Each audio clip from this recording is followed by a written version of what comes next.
오늘 하나님의 말씀 열왕기상 16장 29절로 34절의 말씀을 가지고 제목은 악인의 삶 이렇게 한번 정리해 보겠습니다. 예를 들어서 부제를 하나 더 짓는다면 악한 사람 아합 이렇게 지을 수도 있겠습니다.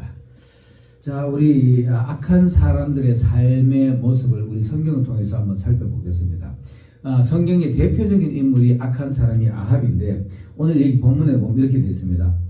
아합이 이스라엘 왕이 되는데 오므리 아들이 아합이라 그러고 22년 동안 이스라엘을 다스렸다 이렇게 말합니다. 그런데 이 사람의 다스리는 삶 속에서 우리가 신앙으로 봤을 때는 그 사람이 악한 왕이지만 이 사람의 삶을 보면은 화려한 삶을 살았던 사람이나 마찬가지입니다.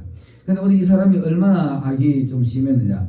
오므리 아들 아합이 그의 이전 모든 왕들보다가 더욱 악한 사람이다 이렇게 말합니다. 그리고 더욱 아까 하나님 보시기에 악을 더욱 강하게 했더라 이러면서 그 말을 느밧의 아들 여로보암의 죄를 따라 행하는 것을 지나가지고 시돈 사람은 왕 엘발의 딸 이세벨을 아내로 삼았더라. 전에 지나가는 왕들이 악한 거 그거를 넘어서는 악행을 했던 사람입니다. 자, 그래서 이렇게 하게 하고 그 다음에는 이세벨을 아내로 삼고 이세벨이 가져온 그 지방의 바알 신들을 함부로 섬기고 바알 제단을 만들고 바알 예배당을 만들고 그리고 사마리아에서 바알 신전까지 건설했던 겁니다. 이렇게 아주 사악한 왕인데 이 사람의 삶이 보면 이렇습니다. 백성들을 위해서는 아주 정치를 잘 해는 왕으로 보입니다. 그러나 신앙으로 보면은 아주 빵점이라 그래도 빵점을 지나서 아주 악한 왕으로 유명한 사람인데 이런 일로 해서 오늘 16장에 보면은 이렇게 나오지만은 그 바로 이어서 첫 번째 하나님께서 징계하는 모습이 나옵니다. 징계하는 모습이 나오는데 이 사마리아 땅에 가뭄이 오는 것을 봅니다. 사마리아 땅에 가뭄이 3년 반 동안 오니까 그 당시에 제사장 엘리야가 숨을 곳을 피해가 다니다가 사르밧 과부의 집에 가지고 밀가루 한 줌 남았는 거 그거를 먹고 그 집에 밀가루가 마르지 않는 그런 기적을 또 행해줍니다. 그리고 또 다음에서 또 죽은 아이를 살려주는 장면이 나옵니다. 이런 가뭄 속에서도요 하나님의 역사는 이루어진다는 것을 말하고 있는 겁니다. 여러분, 하나님의 징계를 받는 사람들, 우리가 징계를 받아가지고 단련을 받더라도 하나님은 우리의 길을 인도하고 계시는 것을 말하고 있고 그 다음 악한 사람에게는 하나님께서 계속 징벌하는 모습을 우리가 살펴볼 수 있습니다. 자, 17장에 이렇게 가뭄이, 그 다음 18장에 가지고 가뭄이 끝나는 장면이 나타나는데요.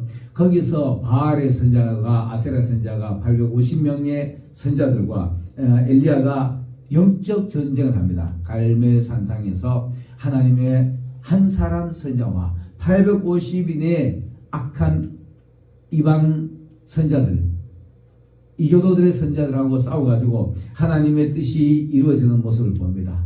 그리고 가뭄이 끝나는 장면을 봅니다. 여러분, 우리가 어려움을 당할 때 있잖아요. 이거 사실 가뭄이라는 얘기는 우리 신앙의 어려움, 신앙의 어떤 가뭄 이런 것을 상징할 수가 있는데 어려움을 당할 때 여러분이 그 어려움을 화들짝 깨어나시길 바라겠습니다. 깨어나지 않는 이 아합은 다음의 단계로 또 징벌을 당합니다. 첫 번째 경고 가뭄을 당하고도 정신을 못 차리니까 그 다음에는 19장에 가지고 엘리야가 하나님 앞에 이 아합이 막 자기를 죽이려고 그러니까 막 답답해 가지고 기도하면서 하나님의 음성을 듣는 장면이 나옵니다. 세미한 음성을 듣는 장면이 나오고 그 다음 엘리야가 엘리야의 후계자 엘리사를 선택하는 장면이 나오고요. 그 다음 두 번째 20장에 가면은 두 번째 이스라엘의 어려움이 다가옵니다. 첫 번째 이런 가뭄의 경고를 듣고도 정신을 차리지 못하는 아합에게 두 번째는 그 당시에 주변 아람이라는 나라가 공격을 해 들어옵니다. 적이 침공을 해 들어옵니다. 여러분 개별적으로 신앙생활 하다가 개별적인 어려움이 있을 때 이거를突破하지 못하면은요, 다음에 두 번째로는 외부로부터 공격을 당하게 돼 있습니다. 자, 그래서 두 번째 아합이 하나님 앞에 정신을 차리지 못하니까 엘리사의 선자가 바뀌고 난 뒤에 그 다음에 1차 아람의 공격이 들어옵니다. 공격이 들어와서 뭐라 그러냐 하면은 그 당시에 아람의 왕이 와주고 경고를 날립니다. 너 가지고 있는 너 아내들도 너 자녀들도 너 있는데 머리 좋은 거, 너 있는데 있는 거 모든 것 전부 다 내가 내 것이다. 이거 인정하느냐 이렇게 공격을 합니다.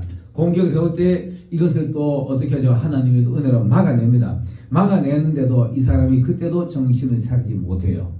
하나님은 이렇게 첫 번째 가뭄, 두 번째 외부로부터 공격, 이런 일에서 정신을 차리지 못하는 아합이 어떤 또 악행을 하느냐. 그 다음에 21장에 가지고 나봇이라는 사람인데 이 사람의 포도원을 강제로 나봇이라는 사람을 죽이고 강제로 뺏어옵니다. 뺏어오고 난 뒤에 여우라는 사람을 통해서 너가 앞으로 이렇게 저주를 당하고 이렇게 죽을 것이며 이렇게 안 좋은 일이 너에게 닥칠 것이다. 이런 경고를 듣습니다. 경고를 듣고도 그 정신을 못 차리고요. 정신을 못 차리고 끝까지 베델에 가 있는 이방 이교도의 재단에 가지고 예배를 드리고 이런 짓을 합니다. 자, 그러니까 마침내는 22장에 가지고 아람과 실제 전쟁이 옵니다. 첫 번째 가뭄을 지나고 두 번째 공격이 말로 오는 공격을 막아냈다면 세 번째는 또 말 안 되니까 하나님이 직접 이방을 들어 채찍으로 삼아서 아람의 공격이 쳐들어옵니다. 쳐들어오니까 이때 좀 정신을 차리시면 좋았을 걸. 정신을 차리지 못하고 그 아람하고의 전쟁을 실질적으로 또 전쟁을 합니다. 전쟁을 하는데 그 길르앗 라못이라는 땅을 찾기 위해서 전쟁을 수행하는데 그때 당시 남유다 여호사밧이라는 왕이 올라와가지고 같이 이 합세를 해가지고 전쟁을 수행하게 됩니다. 그 전쟁을 수행하러 갈 때 하나님이 그에게 경고를 줍니다. 이름 없는 미가야라는 선지자, 너 정말 개척교회 목사 같은 사람을 불러서 너 당신 오늘 전쟁하러 가면 올라가면 그 전쟁에서 당신이 죽는다는 얘기를 들어요. 그 얘기를 듣고도 그 말을 무시하고 전쟁을 수행하는 장면이 나옵니다. 전쟁을 수행하러 가는 장면이 보면 아주 비겁하게 전쟁을 하는 모습이 나옵니다. 그 남유다 여호사밧에게 왕복을 입히고 저는 장수복을 입고 전쟁에 가지고 수행을 하는데 장수복을 입으면은 지가 죽음을 면할까 싶어서 왕은 여호사밧에게 주고 지는 장수의 옷을 입고 전쟁하러 가는데 그 전쟁에서 우연히 아람 사병의 화살에 맞아 과다출혈로 죽게 됩니다. 과다출혈로 죽게 되는데 이 죽음이 아합의 악인들의 말로를 우리가 볼 수 있는 겁니다. 여러분, 우리 신앙인들이요, 내가 잘못된 길을 가더라도 하나님은 여전히 보고 있음을 우리가 느껴야 됩니다. 여전히 보고 있으시지만은요, 거기에서 한 번의 경고가 날아올 거예요. 너 똑바로 살아라. 사람을 통해서 말을 하든지 어떤 환경을 통해서 말하든지 내 생활을 통해서 말하든지 이렇게 하나님이 우리에게 경고장을 날려주는데 여기는 오늘 보면은 첫 번째 가뭄이 와요. 가뭄이 오는데 여러분, 우리의 가뭄이 무엇일까요? 여러분의 신앙의 가뭄이라고 보시길 바라겠습니다. 기도해도 되지도 않고 설 예배를 드려도 마음이 시원치 않고 마음이 늘 텁텁하고 답답한 이런 심리 상태, 이런 심리 상태에서 있는 사람들은 속히 정신을 차리고 하나님 앞에 무릎 꿇고 기도하면서 잘못했다고 아뢰시길 바라겠습니다. 그러면은 넉넉히 흔들어 넘치게 하시는 하나님께서 여러분들을 용서해 주실 겁니다. 그 경고를 무시하고 두 번째, 주변에서 나를 공격하는 사람들이 있습니다. 그 공격을 보면서 또 정신을 차려야 될 것입니다. 정신을 차리지 못하면은 결국은 마지막에 외부로부터 공격을 받아서 마지막에는 죽게 되는 것입니다. 그 죽게 되는 것이 그런 공격을 받고 그런 안 좋은 일을 당하면서도 악행은 그치지 않고 끝까지 악행을 하고 있는 장면을 봅니다. 이런 장면에서도 돌아서지 않으면은 그는 죽음을 맞게 되는 겁니다. 오늘 우리에게는 영원한 영적 죽음을 맞이할 수도 있습니다. 그 죽음이 이르기 전에 우리가 정신을 화들짝 차려야 될 겁니다. 오늘 이 아합이라는 사람의 행적을 보면 이렇습니다. 열왕기상 22장 39절에 보면은 아합의 행적이 나옵니다. 아합의 행적이 나오는데 그가 이스라엘 도시를 얼마나 화려하게 잘 건축했는지, 백성들에게 인기를 얻기 위해서 백성들의 인기를 얻고 그는 아마 멋진 신앙생활을 했을 거예요. 자기는 멋진 정치를 했을 겁니다. 신앙은 멋있지 않을지라도 정치는 멋있게 했을 겁니다. 백성들의 인기를 얻기 위해서 도시를 화려하게 건축했더라 이렇게 말합니다. 그리고 또 자기 자신을 위해서 자기 자신의 왕궁을 완전 의리의리하게 상하궁으로 지어놨더라 이렇게 말합니다. 이렇게 의리의리하게 지어놓은 이 사람의 모습은 그 당시에 이스라엘 백성들이 봤을 때는 야, 아합 왕 멋지다, 이런 칭송을 들었을 겁니다. 이런 칭송을 들었지만은 그 악행에서 멈추지 않고 끝까지 가다가는 결국은 이 이교도들의 침공에 의해서 자기 목숨이 희생되는 모습을 봅니다.